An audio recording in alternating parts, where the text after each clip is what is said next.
ಈ ಶಾಲೆಯ ಮುಖ್ಯೋಪಾಧ್ಯಾಯರ ಶ್ರೀಯುತ ಗಣೇಶ್ ಅವರೇ,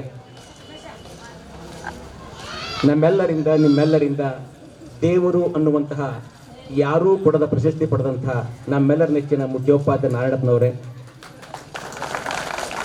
ಹಾಗೆ ಇಂಗ್ಲೀಷ್ನಲ್ಲಿ ಹಲವಾರು ವಿಷಯ ಬೋಧಿಸಿ ಹಲವಾರು ಜವಾರಿ ಭಾಷೆ ಬಳಸಿ ಉತ್ತಮ ಇಂಗ್ಲೀಷ್ ಶಿಕ್ಷಕರಾಗಿರುವಂತಹ ಶ್ರೀಯುತ ದೀಕ್ಷಿತ್ ಅವರೇ, ಅತ್ಯಂತ ನವಿರಾಗಿ ಮಾತಾಡ್ತಾ ನಿಮ್ಮ ಮನಸ್ಸನ್ನು ಗೆಲ್ತಾ ವಿಜ್ಞಾನದ ವಿಷಯಗಳನ್ನು ವಿಶೇಷವಾಗಿ ಹೇಳಿದ ಶ್ರೀಯುತ ಸಿಳಿನವರೇ, ರಾಷ್ಟ್ರ ಭಾಷೆಯನ್ನು ರಾಷ್ಟ್ರ ಮೆಚ್ಚುವ ಹಾಗೆ ಬೋಧನೆ ಮಾಡುವಂಥ ಭಾವಜೀವಿಯಾದಂಥ ಶ್ರೀಯುತ ಶ್ರೀಕಾಂತ್ ಅವರೇ, ಗಣಿತ ಕಬ್ಬಿಣದ ಕಡಲೆ ಆದರೂ ನಿಮ್ಮೆಲ್ಲರ ಮನೆಗೆದ್ದಿರುವಂತಹ ಹಲವಾರು ಕೌಶಲ್ಯಪೂರ್ಣ ಚಟುವಟಿಕೆ ಮಾಡುವಂತಹ ಶ್ರೀಯುತ ಜನಾದ್ರಿ ಅವರೇ, ಕಲೆ ಎಲ್ಲರನ್ನು ಕೈ ಬೀಸಿ ಕರೆಯುತ್ತೆ, ಕೆಲವರನ್ನು ಮಾತ್ರ ಅಪ್ಪಿಕೊಳ್ಳುತ್ತೆ ಅನ್ನೋ ಹಾಗೆ ಕಲೆಯಲ್ಲಿ ಪರಿಣಿತಿ ಪಡೆದ ಶ್ರೀಯುತ ಹಲಮನೂರವರೇ,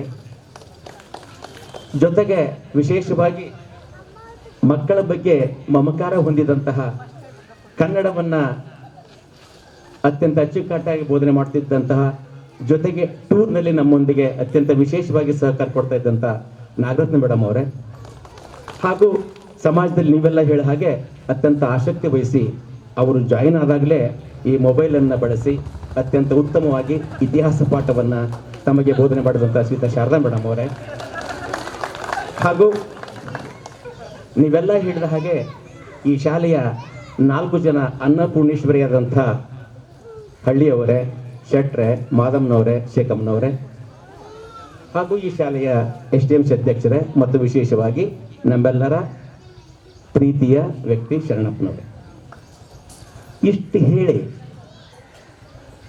ಬಿಟ್ರ ಬಹಳ ವಾಸದು. ಯಾಕಂದ್ರೆ ನಾವೇನಿಲ್ಲಿ 15, 18, 20 ವರ್ಷ ನಾವೆಲ್ಲ ಕೆಲಸ ಮಾಡೀವಿ. ಆ ಕೆಲಸ ಮಾಡಲಿಕ್ಕೆ ನಮ್ಮ ನಾಣ್ಯ ಹಾಗೆ ಊರಿನ ಅನೇಕ ಹಿರಿಯರು ನಮಗೆ ಬೆಂಗಾವಲಾಗಿ ನಿಂತ 100%. ಜೊತೆಗೆ ನಾನು ರಿಟೈರ್ಡ್ ಆದಮೇಲೂ ಕೂಡ ಗಣೇಶ್ ಸರ್ ಒಂದು ಸಮಸ್ಯೆ ಹೇಳ್ಕೊಂಡಾಗ ಬರೀ ಫೋನ್ ಮಾಡಿ ಹೇಳಿದ್ರೆ SDMC ರಚನೆ ಮಾಡಿಕೊಟ್ಟಂಥ ವ್ಯಕ್ತಿಗಳು ನಮ್ಮ ಗ್ರಾಮದ ಹಿರಿಯರು. ಅಂದರೆ ಇಲ್ಲಿ ಪ್ರಾಬ್ಲಮ್ ಇಲ್ಲ. ಭಾಳ ಜನ ಹೇಳ್ತಾರೆ ಬೇವೂರ ನೌಕರಿ ಮಾಡ್ತಾರೆ ನೀವು ಅಂತ ಹೇಳ್ತಾರೆ. ನಮಗೆ ಬೇವೂರು ಅಂದ್ರೆ ಒಂಥರ ಬೇವು ಬೆಲ್ಲಿದ್ದಂಗೆ. ಅಂಥ ವ್ಯವಸ್ಥೆಗೆ ಕಾರಣೀಕರ್ತರಾದಂಥ ಬೇವೂರು ಗ್ರಾಮದ ಎಲ್ಲ ಗುರು ಹಿರಿಯರನ್ನ ಅತ್ಯಂತ ಅಭಿನಂದನೆ ಸ್ಮರಿಸ್ತೇನೆ. ಜೊತೆಗೆ ಈ ಊರಲ್ಲಿ ನಾನು ಸ್ಟಾರ್ಟಿಂಗ್ ರಿಟೈರ್ಡ್ ಆದ್ಕೊಳ್ಳಿ ಒಂದು ಸನ್ಮಾನ ಸಮಾರಂಭ ಮಾಡಿದ್ರಿ, ಇಲ್ಲೊಂದು ಮಾಡ್ತಾ ಇದ್ದೀರಿ, 2 ಸನ್ಮಾನ ಸಮಾರಂಭ. ಅದಕ್ಕೆ ಕಾರಣೀಕರ್ತರು ನೀವು ಮಾಡ್ತಾ ಇರೋದು 2010-11ನೇ ಸಾಲಿನ ಸ್ನೇಹ ಸಮ್ಮೇಳನ ಕಾರ್ಯಕ್ರಮ. ಅದನ್ನು ಕೂಡಿಸ್ರಿ 2, 1, 3, 4, 5, 6, 7 ಎಷ್ಟು 7. ಇಲ್ಲಿ ದೀಪ ಹಚ್ಚಿರೋದಿಷ್ಟ್ರಿ 7. ಅಂದ್ರೆ ಸಪ್ತ ಸಾಗರಗಳನ್ನೇ ದಾಟಿ ನಾನು ಸಾಧನೆ ಮಾಡಬಲ್ಲೆ ಅನ್ನುವಂಥ ಹುಮ್ಮಸ್ಸಿನಿಂದ ಈ ಸಮ್ಮೇಳನ ಮಾಡ್ತಾ ಇದ್ದೀರಲ್ಲ. ಒಂದ್ ಕೂಡ ಮಾತು ಹೇಳ್ತಾನೆ ದಾರ್ಶನಿಕ, 10 ಹೆಜ್ಜೆ ಸೋತೆನೆಂದು ನಿನ್ನ ಹೆಜ್ಜೆ ಹಿಂದಿಡಬೇಡ, ಯಾರಿಗೆ ಗೊತ್ತು ನಿನ್ನ 11ನೇ ಹೆಜ್ಜೆ ಇತಿಹಾಸವನ್ನು ಸೃಷ್ಟಿಸಬಹುದು ಅಂತ. ಅದರ ಒಟ್ಟು ಮೊತ್ತವೇ 11. ಮುಂದೆ ಬರ್ತೀನ ಯಾಕಂತ ಹೇಳ್ತೀನಿ.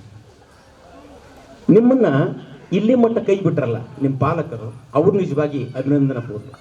ಯಾಕಂದ್ರೆ ನೀವೇನು 15 ದಿವಸ ತಿಂಗಳ ಮನಿ ಬಾಳಿ ಭಕ್ಷ್ಯ ಬಿಟ್ಟು ಇದಕ್ಕಾಗಿ ಶ್ರಮ ಪಟ್ಟು ಪ್ರಯತ್ನ ಪಟ್ಟಲ್ಲ, ನಿಜವಾಗಿ ನಿಮ್ಮ ಪಾಲಕರು ಭಾಳ ಧನ್ಯವಾದ ಹೇಳ್ಬೇಕು. ನಾನು ಹೇಳ್ತೀನಿ, ಇಲ್ಲಿ ನಮ್ಮ ಬಸವೇಶ್ ಜತ್ತಿ ಅದನ್ನ ಮೊನ್ನೆ ಕಾರ್ಡ್ ತೊಗೊಂಡು ಕೊಟ್ರಂತ, ಇದನ್ನ ಹೆಸರು ಹಚ್ಚಿರಲೇ ಅಪ್ಪ, ಇದು ಬರೇ ಬೈತಾನ ಅಂತೇಳಿ. ಯಾಕಂತಂದ್ರ ನೀವೆಲ್ಲ ಇಷ್ಟತನ ಭಾಷಣದಲ್ಲಿ ಬಳಸ್ತೀರಿ ಮಾತುಗಳು, ಎಷ್ಟು ಓರಿಜಿನಲ್ ಇತ್ತಂದ್ರೆ ಕೇಮ್ ಫ್ರಮ್ ಹಾರ್ಟ್ ಅಂತಾರೆ. ಅದು ನಿಮ್ಮ ಹೃದಯದಿಂದ ಬಂದಂಥ ಪದಗಳು. ನೀವು ಎಷ್ಟೋ ಮಂದಿ ಹೇಳಿದ್ರಿ ನಾನು ವೇದಿಕೆಯಲ್ಲಿ ಭಾಷಣ ಮಾಡಿಲ್ಲ ಇವತ್ತ ಮಾತಾಡ್ತಂತೇಳಿ ಸ್ಟಾರ್ಟಿಂಗ್ ತಡಬಡಿಸ್ತೀರಿ, ಆಮೇಲೆ ಹಿಂಗೆ ಮಾಸ್ಟರ್ ನೋಡ್ಕೊಂಡು ನಿಂತಂಗಲ್ಲಿ ನಿಮ್ಗೆ ರೀಕಾಲ ನೆನಪುಗಳು. ಇದು ಹಿಂಗೆ ಅಂತದ್ದ, ಕಿಡಿಗೆ ಗಜ್ಜದಳಲ್ಲಿ ಅಂತದ್ದ, ಹಲ್ ಕಟ್ಸ್ಕೊಳ ಅಂತದ್ದ.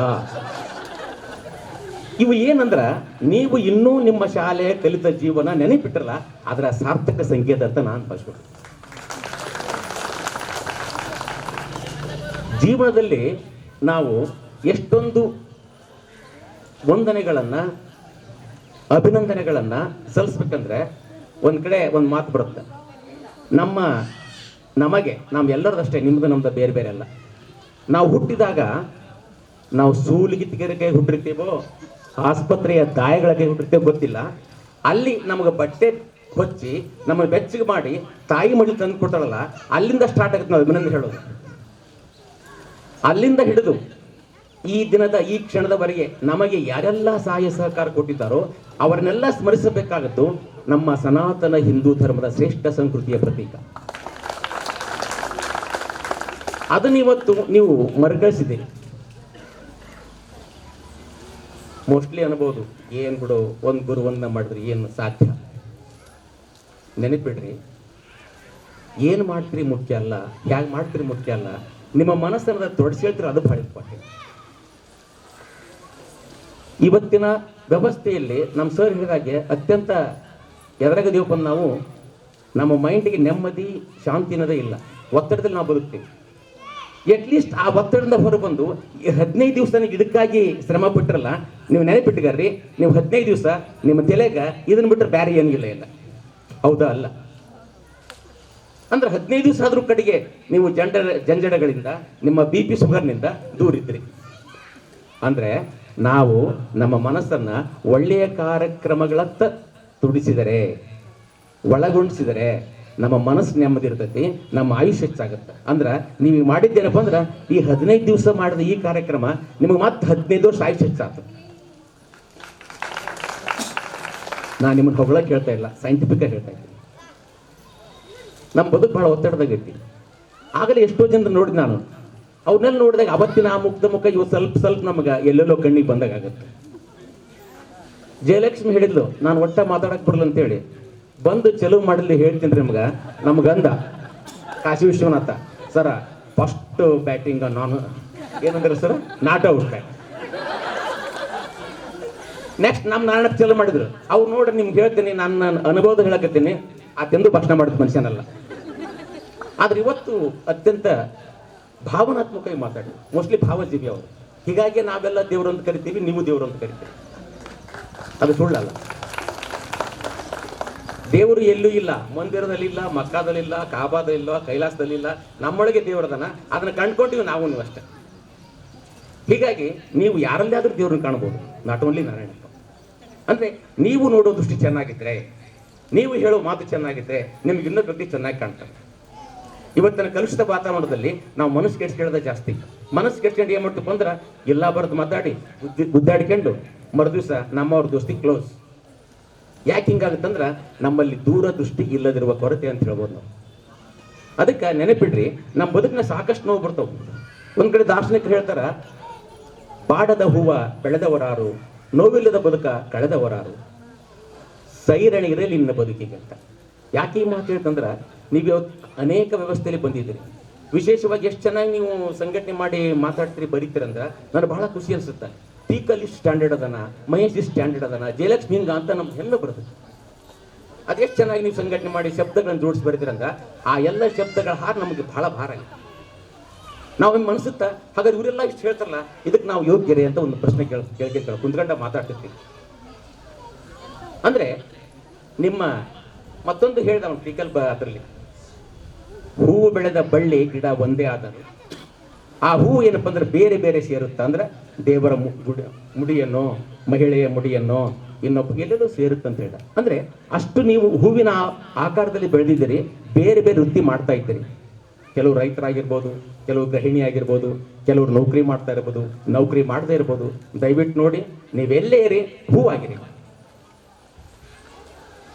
ಯಾಕೆ ಈ ಮಾತು ಹೇಳಿದ್ರೆ, ಹೂವನ್ನ ಇಷ್ಟಪಡದ ವ್ಯಕ್ತಿ ಬೇರೆ ಯಾರು ಇಲ್ಲ, ಎಲ್ಲರೂ ಇಷ್ಟಪಡ್ತಾರೆ ಹೂವನ್ನು. ಅದು ಗುಲಾಬಿ ಆಗಿರಲಿ, ಮಲ್ಲಿಗೆ ಇರಲಿ, ಸೇವಂತಿ ಇರಲಿ, ಕನಕಾಂಬರಿ, ಬೇಕಾದ ಹೂವು.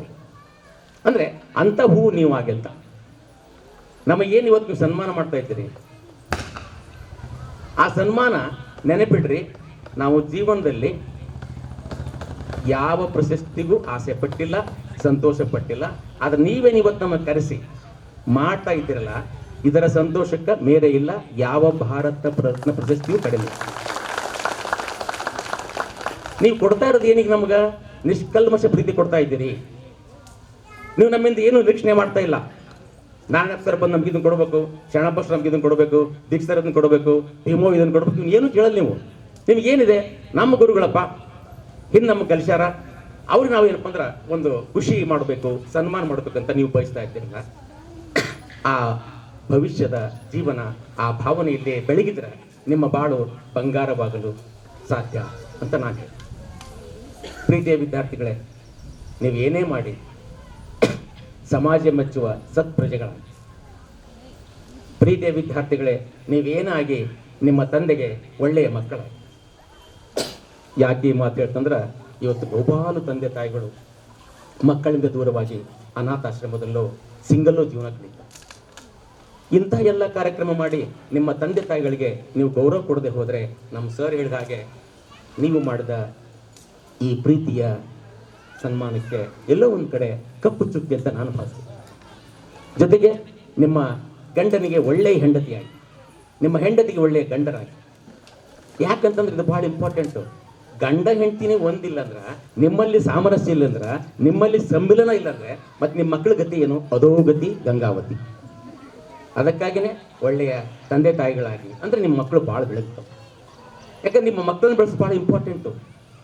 ಅವರು ಸರಿಯಾಗಿ ಏನಪ್ಪ ಅಂದ್ರೆ ಬೆಳೆದು ದಾರಿ ಹಿಡಿದ್ರೆ ನೀವು ಹೆಮ್ಮೆಯಿಂದ ಹೇಳ್ಕೊಂತೀರಿ, ನನ್ನ ಮಗ, ನನ್ನ ಮಗಳು. ಆ ಮಗು ದಾರಿ ತಪ್ಪಿದ್ರೆ ನೀವೇನು ಮಾಡ್ತೀರಿ? ಯಾವನ ಮಗನ, ಯಾವಕ್ಕೆ ಮಗಳ, ಏನಾಗ ಒಟ್ಟು ಆಗ್ಬಿಟ್ಟವ, ನಮ್ಮ ಕರ್ಮ ಅನ್ಕೊಂತ ಬೇಸರ ಪಡ್ತೀವಿ. ಈ ಕರ್ಮ ಧರ್ಮದ ಪರಿಚಯ ಆಗೋದು ಯಾವಾಗಂತಂದರೆ, ನಾವು ನಮ್ಮ ಪ್ರಯತ್ನವನ್ನು ಸತತವಾಗಿ ನಿರ್ವಂಚನೆಯಿಂದ ನಿಷ್ಕಲ್ಮಶವಾಗಿ ಮಾಡಿದಾಗ ಮಾತ್ರ ಅದರ ಫಲ ಸಿಗ್ತದೆ.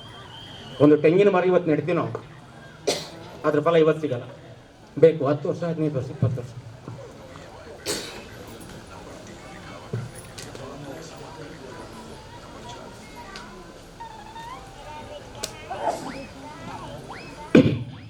ಆ